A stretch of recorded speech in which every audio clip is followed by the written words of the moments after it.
Hello and welcome to another episode of Secondhand Stories. This is a place where I tell you stories. What kind? Well, histories, mysteries, and unbelievable histories. The story I'm going to be telling you today is truly bizarre. As you hear it, you might feel like it's made up. It sounds like a fictional story that's been ripped from the pages of a thriller. However, I'm here to tell you that all of this actually happened. And here is how the story goes.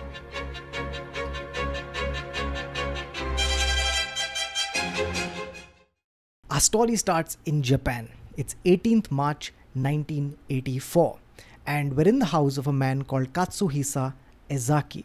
Ezaki was the president of a company called Ezaki Glico. Now, this company used to make candies and confectionery along with a lot of other food products. This company was pretty big back then, and it remains pretty big even today. Now, our story starts at around 9 p.m. on this day, and Ezaki is having a bath. He's having a bath after a long, stressful day, and as he's enjoying this bath, he doesn't know that in a few moments, his life is going to change forever.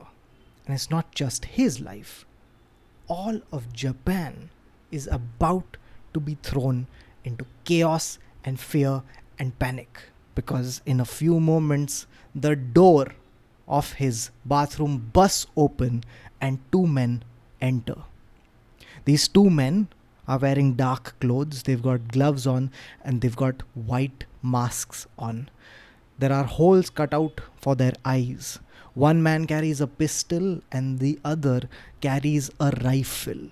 Now you can imagine the panic, the chaos, and the fear that must have gone through Ezaki as he watches this unfold. His first thoughts must have immediately gone to his family, because he's not alone in the house. There are his wife and 3 kids as well. Now, the men had entered his house, found his wife and daughter, and they had bound and gagged them and placed them in another bathroom. They had then made their way through the house and had left his 2 children asleep in their rooms while they searched for Ezaki, eventually finding him in the bathroom. Now they order him to get up and do as they say. They take him through the house. He is still naked and wet. They take him out of the house to a car where there is a third man lying in wait. They dump him in the car and then they speed off into the night. They take him to a warehouse where they tie him up, and around midnight they ask him to write a ransom note. The ransom they would ask for is 1 billion yen, and along with it 220 pounds of gold bullion. Now 1 billion yen in today's money would be about $11 million, and at the time it is the highest amount ever asked for as a ransom. The next day, on 19th March 1984, Glico gets a phone call. On this phone call they hear the voice of Ezaki, but this voice has been taped. It's a recording that's playing for them. On this recording, Ezaki spells out the demands and gives specific directions with which this money has to be dropped off. Now, Glico immediately contact the police. And the police, on hearing this case, are fairly confident that they'll solve it. Now, the reason they are confident is because at this point in time, Japan boasted of having one of the best police forces in the world. In fact, just a year before, in 1983, the police force had managed to solve 97% of all murders that had taken place in the country. So they have good reason to not be too concerned. They agree to help out and they reach the spot where this transaction was to occur. But no one shows up. There are no kidnappers, and nor do they receive any further directions as to what to do. So eventually, the operation is called off. Now, on the day after this, on 20th March 1984, the kidnappers do something very odd. They redress Ezaki and they tie his ropes very loosely, and then they leave the warehouse. Now Ezaki notices that the ropes are loosely tied and he struggles against the ropes and is able to free himself. He takes off the gag that's been placed on his mouth, and now you can imagine what it must be like to be in this situation. Because he doesn't know what he's going to do next. Should he try to make an escape? But what if the people are outside the warehouse waiting for him? Eventually, Ezaki decides to take a chance. Cautiously, he makes his way outside the warehouse and doesn't spot anybody. And so, he quickly runs as far as he can from this warehouse. On 20th March 1984, the cops would get a phone call. It's from a distraught Katsuhisa Ezaki. He says he's made his way to a railway cargo terminal and they should come and pick him up. The cops rush to the spot and they find him there. He's battered, he's bruised and broken, but he's alive. They take him to safety, and after 65 harrowing hours, Katsuhisa Ezaki and the police must have felt that finally this case was behind them. Little did they know that it was only getting started. Because here's what happens next.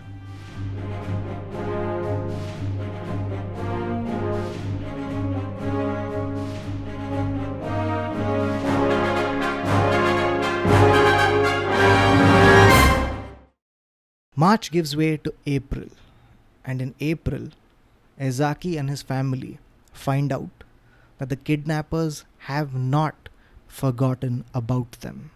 At their residence, they find a letter and a bottle of eye drops. Now, the eye drops have been taken out from this bottle and have been replaced with hydrochloric acid.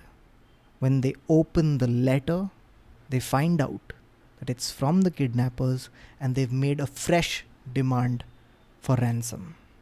Now again, Ezaki would contact the police and again they would land up at the spot ready to comply, but no one would show up. Now it's soon after this that the police receive a letter of their own. Now the tone of this letter would be very strange. It would be a mix of mockery and condescension, and it would be filled with rage, bitterness, and laced with an acid humor. Now this would be a tone of voice that the police would get very acquainted with as time went on. Now what I'm going to do is I'm going to read out a part of this letter that was sent to the police. This letter is a little longer, but I'm going to just read the parts that are relevant to our story. So here's what the letter said. Are you all stupid? What the hell are you doing with all that manpower? If you're professionals, then come on, catch us. If you can't catch us, then you're just tax leeches.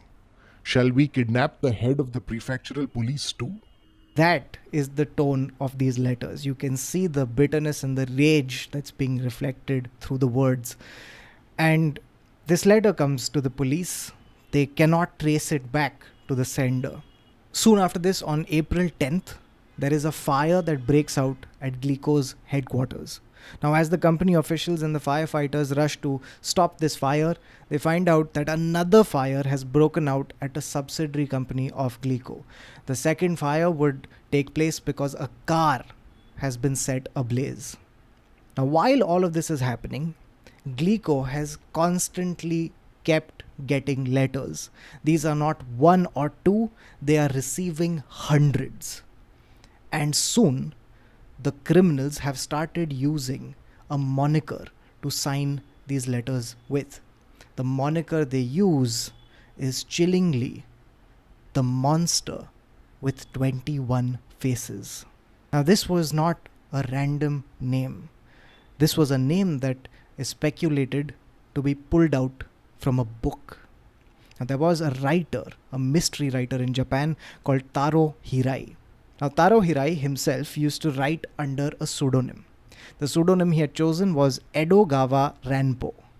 This itself was a clever Japanese version of the name of a legendary horror writer Edgar Allan Poe.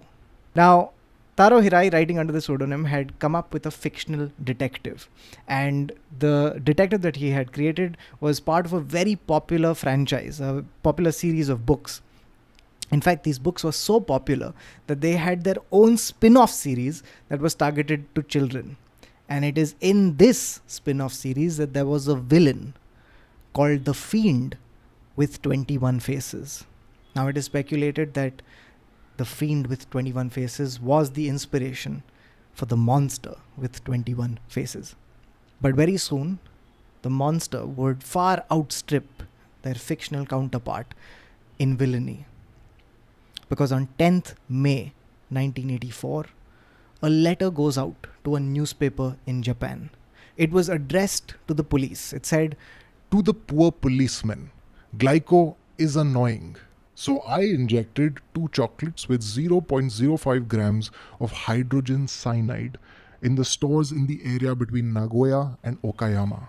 It's not enough to kill, but the target will be hospitalized. After eating glico, let's go to the hospital, eat glico and end up in the grave. Monster with 21 faces. now, this is a very, very cold letter to send. And as the newspapers read it, they don't know what to do next. There's a lot of debate, and eventually the newspaper publishes only a part of this letter. And immediately there is widespread panic.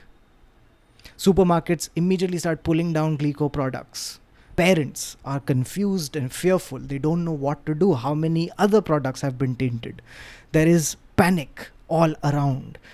Immediately, Glico suffers economic losses. Their share price tanks completely. There are calls for Katsuhisa Ezaki to step down as the president of this company. The company would make millions of dollars of economic losses. Now, it's very soon after this that the cops would get an opportunity to catch somebody from the monster with 21 faces. It's because Glico gets another letter with another demand for money. And this time, they have a very specific set of directions to be followed. Now, at this point, the story, if it wasn't crazy already, completely turns into an Abbas Mastan movie. Because here are the directions that the monster has sent. The monster wants 300 million yen this time round. And they want Glico to send 2 employees, both over the age of 45. The employees should be wearing white jackets and white pants, and they will place the money in a white Corolla car. They will then drive this car to a restaurant where they will meet a representative of the monster with 21 faces. The monster is very clear that this will take place on June 2nd at 8:30 p.m. Now, upon receiving this information, Glico immediately relays this to the police, and the police decide that they are going to spring a trap. Now, here's what they had in mind. Along with these 2 employees and the money in this white Corolla car, there will also be hidden an investigator in the trunk of this car. The investigator will have a kill switch. This kill switch was basically a device that would stop the car. Plan was that as soon as the criminals get into the car and start driving, the investigator uses the kill switch, the car stops, the cops nab whoever is in the car, ask them where they were going to take this car, and then a second identical white Corolla car with investigators in it goes to the location and nabs the entire ring. That was the plan. Now, June 2nd arrives, and the employees wearing their white jackets and white pants get into the white Corolla with 300 million in it and the investigator in the trunk with the kill switch. They reach this restaurant. One of the employees gets out and heads inside. The second employee sits and waits in the car. Now, the employee gets in and takes a spot in this restaurant. Now, so far, every single time the monster has called for money and given directions, they have not shown up. The police are worried that maybe this time too they are going to be played. Time starts ticking by, and then at 8:45, a man enters the restaurant and approaches the employee who's sitting there. He doesn't talk to the employee, he just hands him a set of cards. And then the employee gives him the car keys. The man makes his way outside the restaurant and heads straight for the white Corolla. He then asks the second employee to get out of the car, gets inside the driver's seat, and starts driving. Now it's at this point that cops lose signal with the investigator who's in the trunk. And as he's trying the kill switch, the car doesn't stop. But thankfully, in a little bit, communication is restored. He presses the kill switch and the car comes to a stop. As it does, cops swarm this car and immediately grab hold of the person who's driving it. At long last, after all this time, they finally caught somebody from the monster with 21 faces. Or so they think. Because as they interrogate this guy, he tells them a very bizarre story. He tells them that he was out with his girlfriend in his car, which was a white Toyota, and they were stopped by 3 men, and his car was carjacked and his girlfriend was kidnapped. And the men told him that he has to do as they say if he wants her to be unharmed, which is why he had found himself going to this restaurant, meeting this man in this white jacket and taking these car keys. The cops ask him where he was going to take the car. He gives an address. At this point, an investigator now gets into the car and starts driving to the location which this man has divulged. But as he's driving to the location, he notices that there is a white Toyota car driving erratically in his vicinity. He decides to pursue this car, and a car chase ensues. But it was in this car chase that the white Toyota would get the upper hand and it slips away from the investigator. The car having been lost, the investigator now makes his way to the location. And when he gets there, of course, there is no one there. And with that, the monster has eluded the cops once again. Now, very soon after this incident, on June 26th, Glico would receive another letter. And this time, the letter would go something like this. To our fans throughout Japan, we're satisfied. The president of Glico has already gone around with his head hanging down long enough. We would like to forgive him. Monster with 21 faces. To our fans around Japan. Quite a touch. Now, true to their word, after this letter, the monster does stop sending any more communication to Glico. They stop the torment and the harassment. But has the monster disappeared? Absolutely not. In fact, they have just found new targets. Because right after this, letters start appearing to food companies across Japan. They're from the monster with 21 faces, and they all contain the same requests for money, the same demands of extortion. There are several companies that these letters go to, but there is one company that's worth noting. This company was a company called Marudai Dairy.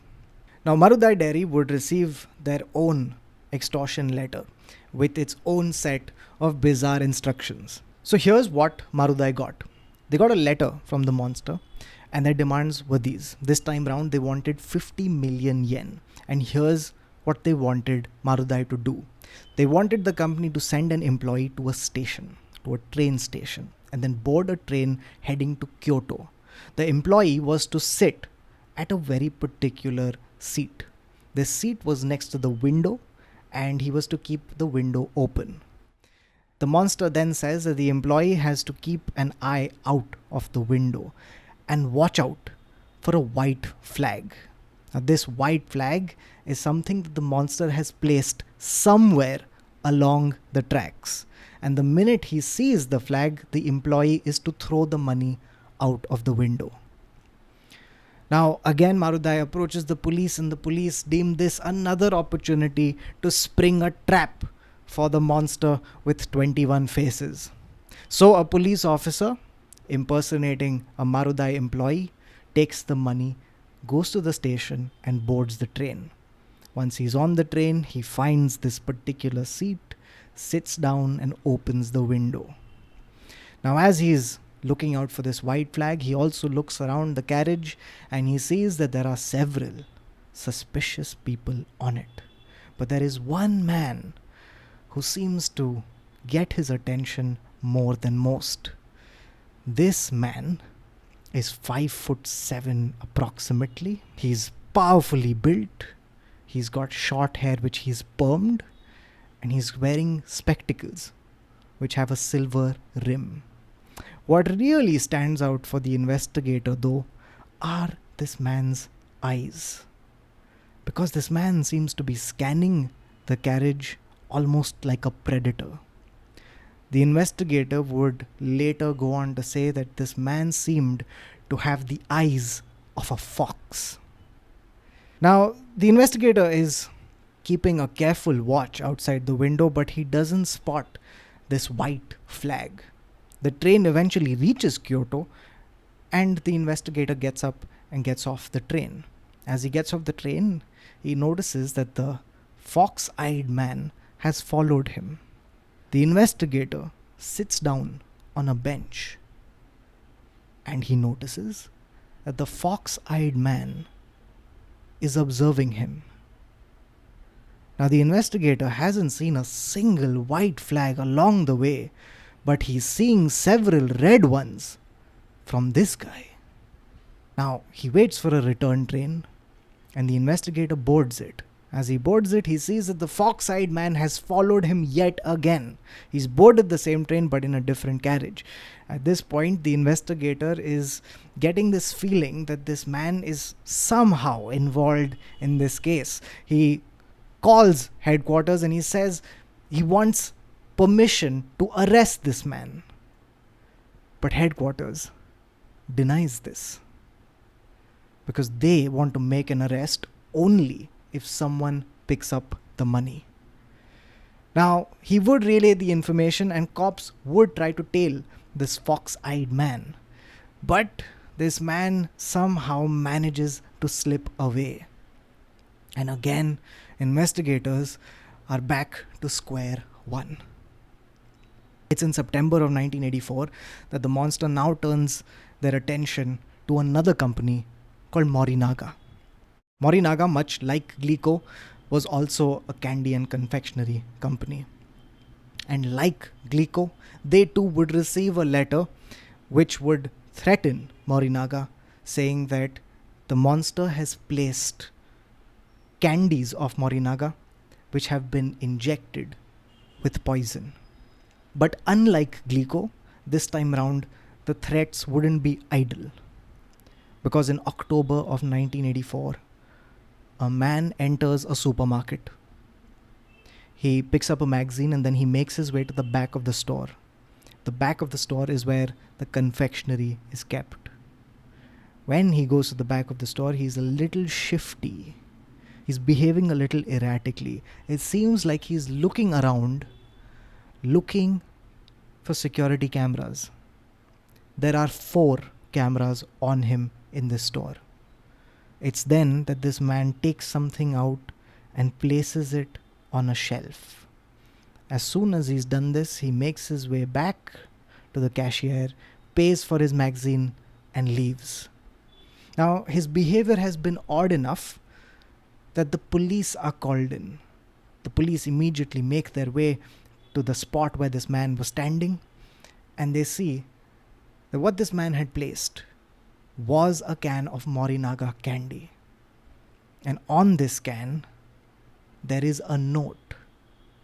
It says, "This contains poison. If you eat it, you will die. Monster with 21 faces." When they test this candy, it turns out this threat is real. This candy was laced with lethal amounts of cyanide. Now, this man would be on videotape. When they review the security cameras, they see that this man is about 5'7". He's powerfully built. He's got short hair, which he's hiding under a baseball cap. Now, the police would work overtime to try to crack this case because the damage it's causing is enormous. There's panic and uncertainty all over Japan. But try as they might, the cops just can't seem to crack the case. In fact, they would come close several times. There would be many instances, including one in Shiga Prefecture, where the cops would come incredibly close to again nabbing someone from this group. But again, the monster would slip away. And then after months of trying and failing, after chasing shadows time after time, it becomes too much for one police officer who's from the Shiga Prefecture. He's the superintendent of the Shiga Prefecture. And he goes home and takes his own life. He ends his life by setting himself on fire. 5 days after this, there would be another letter that would arrive. And much like all the letters before it, it too has that anger, bitterness, rage, and condescension through it. In this letter, the monster mocks the police again. It berates the police, it mentions the death of this cop, and then finally, it ends with this. After the death of this police officer, we decided to forget about torturing food making companies. If anyone blackmails any of the food making companies, it's not us, but someone copying us. We are bad guys. That means we've got more to do than bullying companies. It's fun to lead a bad man's life. Monster with 21 faces. And true to their word, this would be the last letter they would send. After this letter, the monster abruptly, suddenly stops. As shockingly as they had started, that's how suddenly they stop. Now, this would go on to become one of the biggest unsolved cases in Japan. And this would not be for a lack of trying, because the Japanese police put a lot of time and resources in trying to crack this case. It's estimated that approximately 1.3 million cops took part in this case. They got about 28,000 plus tips, and they questioned 125,000 people. But even after all this, they were left with very few suspects. Of the suspects, there are 3 that are worth mentioning. 2 of them you've already met. One is the fox-eyed man, and the second is the man from the videotape. The third suspect, however, would be very interesting. His name was Manabu Miyazaki. And the reason he has shot up the list of suspects is because of some of the things they find in his background. For starters, he was involved in trade disputes with Glico. There had been whistleblowing incidents where Glico was accused of dumping industrial waste into a local river, and Manabu Miyazaki had been one of the most vocal opponents of Glico in this case. Apart from that, his face very closely resembled the sketch of the fox-eyed man.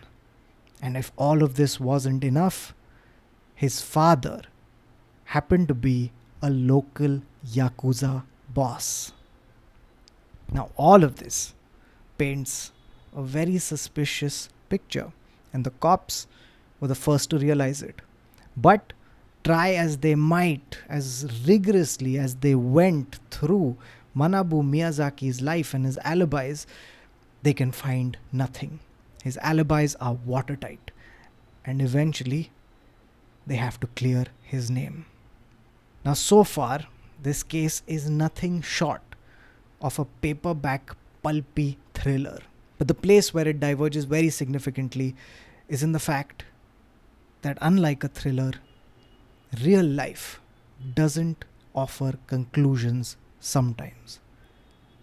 And there was no conclusion in this case.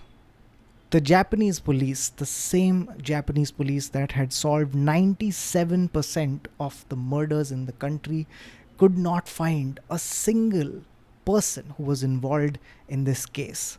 What makes this case incredibly scary is the way that there was no motive that was discernible. Every single time the monster would ask for money, but they would never collect on it. It seemed as if they were doing this whole thing almost as a prank, a sinister, deadly prank. It has this crazy, anarchic energy to it, which is hard to reconcile with something of this level of sophistication. What's even scarier is the way that the monster receded into the darkness from which it had sprung. We do not know how many people were involved in this crime, but somehow all of them kept quiet and all of them disappeared. Monsters do not stay dead forever, but this one has, at least so far.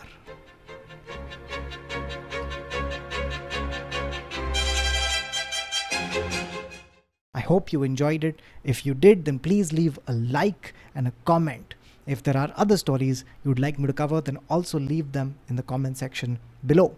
If you know the motive behind the acts of the monster with 21 faces, also put it in the comment section below. And if you happen to be from the monster with 21 faces, please write it in the comments. And if it gets the most likes, we'll send it to the Japanese police. As usual, every single episode of Secondhand Stories is shot in front of a live audience. If you too would like to be part of these live recordings, all you have to do is become a member of the channel. Members will also be getting a lot of extra content, and in general, these live recordings are a lot of fun. And we do a lot of time pass before and after. So, all of that out of the way, thank you so much for watching this week's video. Until next time, stay safe and bye-bye.